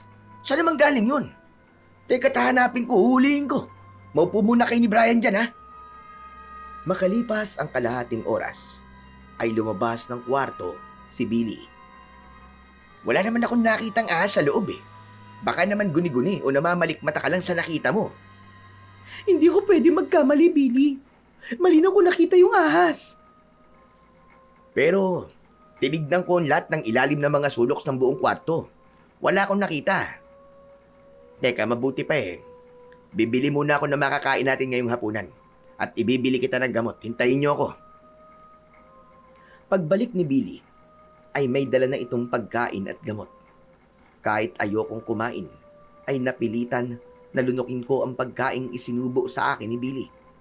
Siya na rin ang naghugas ng mga pinagkainan namin at nag-asikaso kay Brian. Habang mahimbing na kaming natutulog ni Brian, nagising ako dahil hindi ako mapakali at para bang may gumagapang na maliliit na langgam sa buong katawan ko. Pero hindi ko naman nakikita. Napatitig na lang ako sa kisame at bigla kong napalingon dahil may mahinang bumulong sa tenga ko. Boses yun ng matandang babae. Wala naman akong nakita na tao sa kabuuan ng kwarto namin. Puro kadiliman lang ang nakikita ko. Pero parang may ibang presensya na nakatitig sa amin. Nakaramdam ako ng takot. Kaya nagtalokbong ako ng kumot at mahigpit na niyakap si Brian. Clara, ayos ka lang ba? Ilang araw ka nang matamlay at nangangalumata. Parang di ka nakakatulog ah. May iba akong nararamdaman sa kwarto namin. Tuwing gabi may mga bulong ako naririnig. Malinaw sa tenga ko, Billy. Sa tuwing titingin ako, wala naman akong nakikita. Baka naman panaginip lang ang lahat ng naririnig mo. Gising na gising ako sa bawat gabi. Hindi nga ako makatulog dahil pakiramdam ko. Ang daming gumagapang na maliliit na langgam sa buong katawan ko. Minsan naman, parang may tumutusok pa sa ulo ko. Magbihis ka at ipapacheck up kita ngayon sa doktor. Billy, wala akong pera. Halos naubos ang lahat ng ipon ko dahil doon sa nangyaring sinakit na ng tiyan yung mga bumiling almusal sa akin noon. Huwag mong isipin ang gastos. Akong bahala sa'yo. Mas importante na maagapan kung ano yung nararamdaman mo. O sige. Pero, idagdag mo na lang mga gastos sa utang ko sa'yo ha. Kapag nakabawi ako, babayaran kita. Pagkatapos kong magpa-check up, ay niresitahan ako ng mga gamot na kailangan kong inumin para gumaling ako. Lahat ng yun ay binili ni Billy. Binilihan din niya ako ng mga prutas para makabawi ako ng lakas. Habang nagpapahinga ako sa sopa, ay siya naman ang nagpresentang magpaligo kay Brian. Tuwang-tuwa ang bata habang binabasa rin ng tubig si Billy. Pagkatapos niya paliguan si Brian, ay siya na rin ang nagluto ng ulam at nagsaing. Naglinis din siya ng bahay at kwarto namin. Ayaw nitong magpaawat kahit na anong pigil ang gawin ko. Hindi dapat ikaw ang gumagawa ng lahat ng gawain ko. Pero maraming salamat dahil sa tulong mo. Hindi ko alam kung paano kami ni Brian kung walang katulad mo, Billy. Masaya ako na pagsilbihan ko kayong dalawa, Clara. Alam ko na hindi ito ang tamang panahon at pagkakataon. Pero, gusto ko lang aminin sa'yo na dati pa kitang gusto. Sana, mabigyan mo ako ng pagkakataon na iparamdam sa'yo ang pagmamahal na kaya kong ibigay. Lahat ng pag-aalaga gagawin ko sa inyong mag-ina para malaman mo na tunay ang hangarin ko sa'yo. Pero Billy, binata ka. At mas gusto ko na humanap ka ng dalaga at walang sabit na anak kagaya ko. Deserve mong lumigaya at bumuo ng sariling pamilya. Sa maniwala ka man at sa hindi. Pero sa'yo ko nakikita yung pamilyang gusto kong buuin. Nakita ko kung gaano kakabuti at kaalaga sa anak mo. Kaya alam ko rin na magiging mabuti kang may bahay at ina ng magiging anak ko kung sakali. Hindi naman kita minamadali, Clara. Pero pag-isipan mo ang lahat ng sinabi ko sa'yo. Nang araw na yon, ay si Billy ang nagbukas ng tindahan para kahit papano ay may konting benta. Naririnig ko ang mga pag-uusyoso ng mga kapitbahay kung bakit daw ako laging sarado at hindi lumalabas ng bahay. Ilang araw na. Masama pa rin po kasi ang pakiramdam ni Clara. Kapag maayos na siya, balik pagluluto na ulit siya. Kinagabihan, habang magkakwentuhan kami ni Billy sa sofa, ay nabanggit nito na dumaan at bumili sa tindahan si Aling Melba. Kinakamusta daw ako nito at nang ikwento niya ang mga nararamdaman at naririnig ko, ay may takot daw sa mga mata ng matanda na sinabing baka may kumukulam o bumabarang sa akin. Totoo ba na may kulam o barang? Yun ang sabi ni Aling Melba kanina eh. Ang sabi pa niya ay magpagamot ka daw sa albularyo para malaman kung sino ang gumagamit ng itim na mahika sa'yo. Diyos ko, kung totoo man yan. Alam ko na kagad kung sino ang salarin. Isa lang naman na may galit sa akin eh. Naisip ko na rin yan kanina. Pero ayoko magbintang na lang hanggang walang pruweba. Sakto, Martes bukas. Magpapagamot ako dyan kay Lolo Anselmo. Wala namang masama kung susubukan ko, di ba? Sasamahan kita bukas.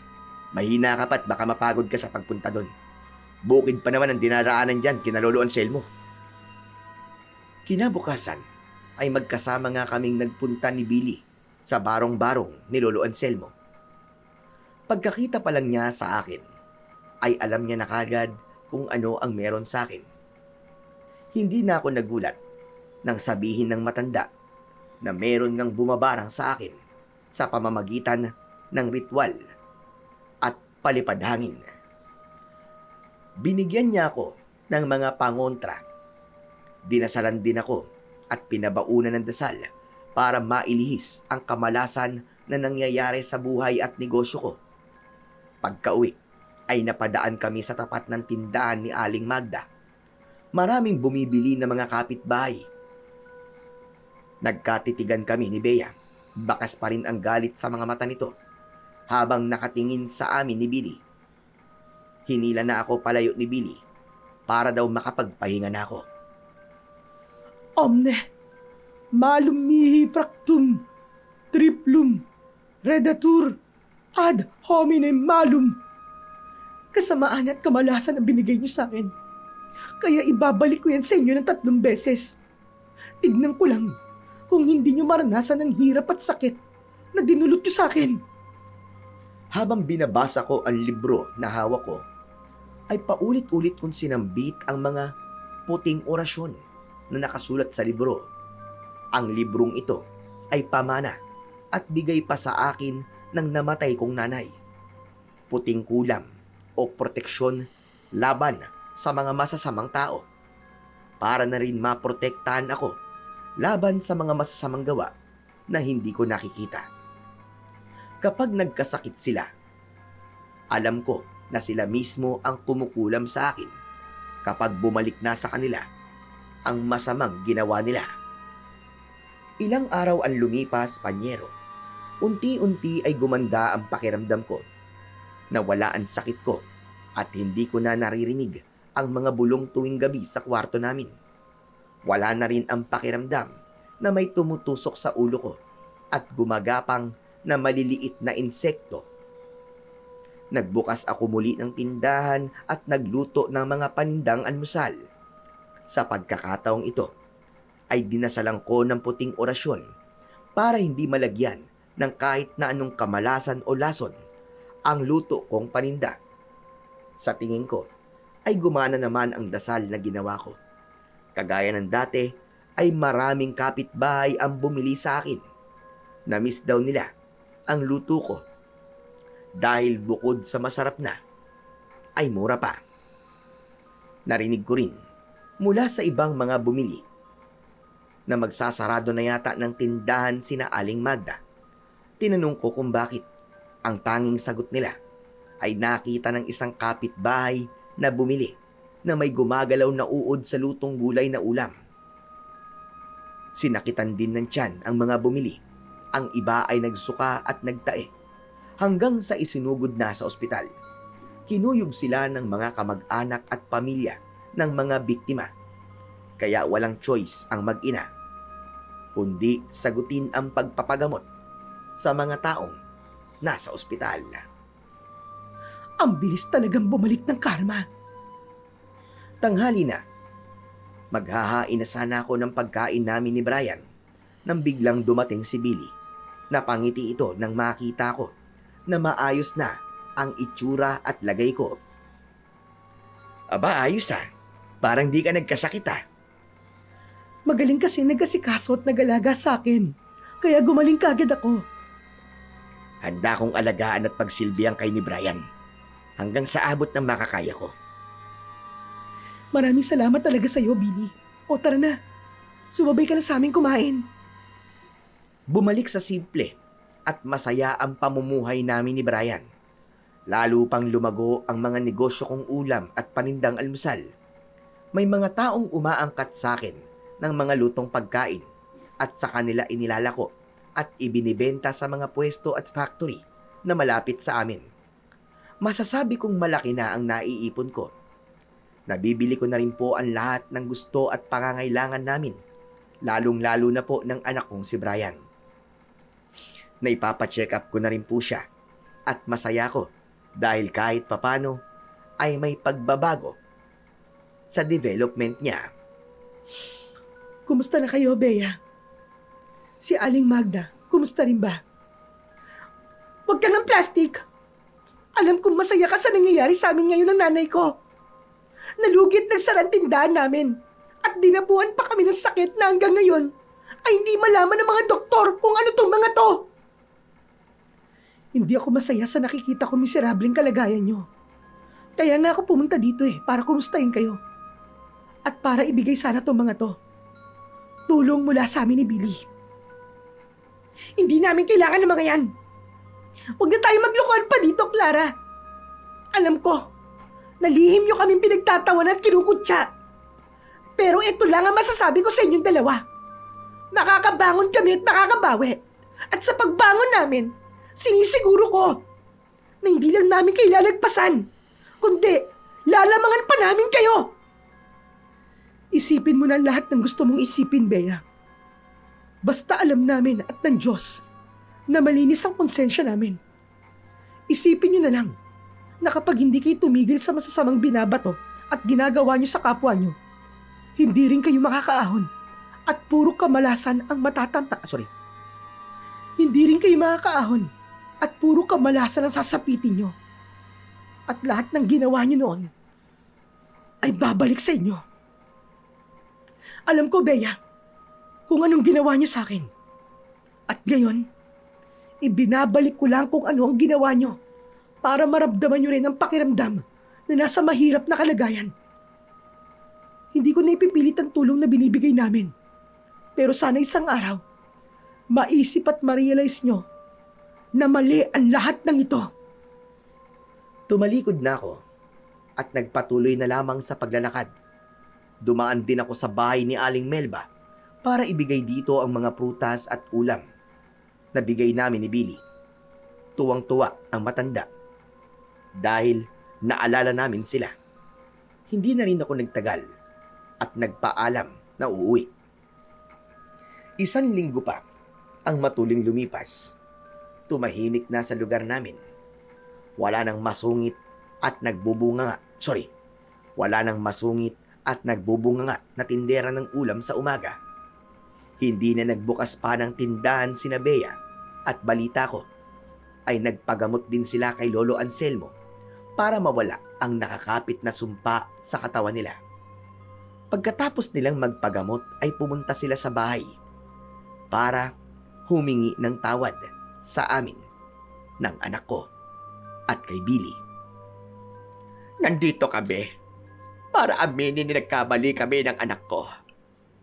Inalipusta ka namin at binigyan ng kabalasan sa buhay para bumagsak at maghirap ka. Pero sa huli, bumalik sa amin ang sumpa na ipinataw namin sa iyo. Oo, may alam ako sa itim na karunungan at ginamit ko yon dahil sa matinding inggit ko sa iyo. Sana ay mapatawad mo kami. Kung ang Diyos nga po ay nagpapatawad, Ako pa kaya na isang tao lang na hinulma niya. Wala na po akong galit o sama ng loob sa inyo. Masaya po ako dahil inamin niyo ang pagkakamali ninyo. Pwede naman po kayo magbago at magsimula ulit. Kung kailangan niyo po ng puhunan, pwede ko po kayong pahiramin. Napakabuti mo, Clara. Hindi ko alam kung paano mo nagagawa yan na kahit puro kasamaan ng sinabi at ginawa namin sa inyo. Pero mas pinipili mo pa rin ang tama. Kaya ka siguro binibless ni Lord dahil sa kabutihan ng ugali na meron ka. Ipinapangako ko na magbabago na kami. Tipid akong ngumiti at hinawakan ang tig-isang kamay ng mag-ina. Nagyakap kaming tatlo at naghiwalay na pawang may ngiti sa labi. Lumipas ang mga araw, Panyero. Naging maayos na po ang lahat sa lugar namin.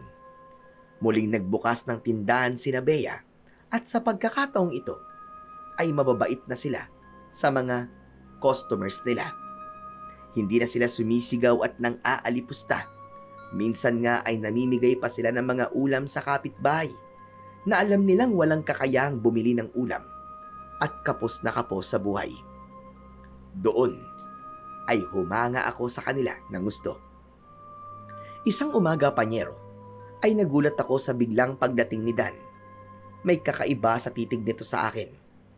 Akala ko ay simpleng dalaw lang yon para kay Brian. Pero nagulat ako nang magsalita ito. Alam ko na malaki naging kasalanan ko sa inyo ni Brian. Lalong-lalo na sa'yo. Pero nakikiusap ako, Clara. Kung kinakailangan kong lumod ngayon, gagawin ko. Mapatawad mo lang kami ni Annie. Hindi mo kailangan gawin yan. Dahil matagal ko na kayong pinatawad. Totoo ba? Pero bakit ganun na nangyayari kay Annie? Bakit? Ano ba nangyayari sa kanya? May masama ba nangyari? At sabi ng albularyo na kapitbahay namin, may taong gumagawa ng ulam sa kanya. Ayoko sana maniwala pero saksi ako sa bawat gabi ng takot ni Annie. Kung ano-ano mga nakakatakot na bagay o hayop na nakikita niya na hindi ko naman nakikita. Ikaw lang ang alam kong may dating galit sa amin. Kaya ako nandito para makiusap na bawiin mo na ang kulam na ginawa mo sa kanya. Hindi ako agad nakakibo sa sinabi ni Dan. Nagpakawala ako ng malalim na hininga at lumunok ng laway. Hinawakan ko siya sa balikat at tinitigan siya ng diretsyo. Dan, kahit na anong masama ang ginawa sa akin ng tao, hindi ko galing gumanti o magtanim ng galit sa kapwa ko. Oo, nasaktan ako ng sobra sa pangiiwan na ginawa mo sa amin ni Brian. Pero tinanggap ko yun ng maluwag sa puso ko. Na may iba ka ng mahal at iba ang pinili mong samahan. Sasabihin ko rin na hindi ako gumagawa ng kulam sa kanya. Ang totoo niyan, may proteksyon ako laban sa kulam. At sino man na magbigay sa akin ng kulam, ay babalik lang sa taong yon. Kaya tanungin mo si Annie, baka siya ang unang nagbigay ng kulam sa akin at ngayon ay bumalik sa kanya, kaya siyang nakakaranas ng kulam na yon. Kung ganun nga, tanging siya lang din ang makakapagpagaling sa sarili niya. Aminin at bawiin niya ang ginawa niya para mawala ang lahat ng kakatwang nangyayari sa kanya. Kung ganun, siya mismo may gawa nun sa sarili niya? Oo, Dan. Yun na nga masasabi ko sa ngayon. Balikan mo ko kapag may nagbago sa kanya. Bago umalis si Dan, ay niyakap niya ako ng maigpit. Gumanti naman ako ng yakap, Panyero, at masayang kumaway sa kanya habang paalis. Wala na ang bigat sa dibdib ko dahil nagkapatawaran na kami. Ang sweet naman ng tagpong nakita ko. Kumusta ba ang pag-uusap nyo? Nagkabalikan na ba kayo? Ngumiti ako sa lumapit kay Billy na seryoso pa rin ang muka. Hindi na kami magkakabalikan dahil matagal ko nang isinara ang kwento ng libro namin. Ngayon, handa na ako sa bagong pahina ng libro. Kasama ka. Ano? Totoo ba yan? Ang ibig ban sabihin Oo, pumapayag na akong subukan natin. Kapag hindi tayo nag-click, di maghiwalay tayo. At sino may sabi na papakawalan pa kita? Habang nasa akin ka, gagawin ko ang lahat para maging masaya tayong tatlo nila Brian. Clara, kung alam mo lang, mahal na mahal kita. Mahal na mahal. Hindi na ako nakasagot pa, Panyero. Dahil biglang sinelyohan ni Billy ang labi ko. Napapikit na lang ako at ninamnam ang matamis ng halik. Hanggang dito na lamang po ang aking kwento. At sana ay may natutunan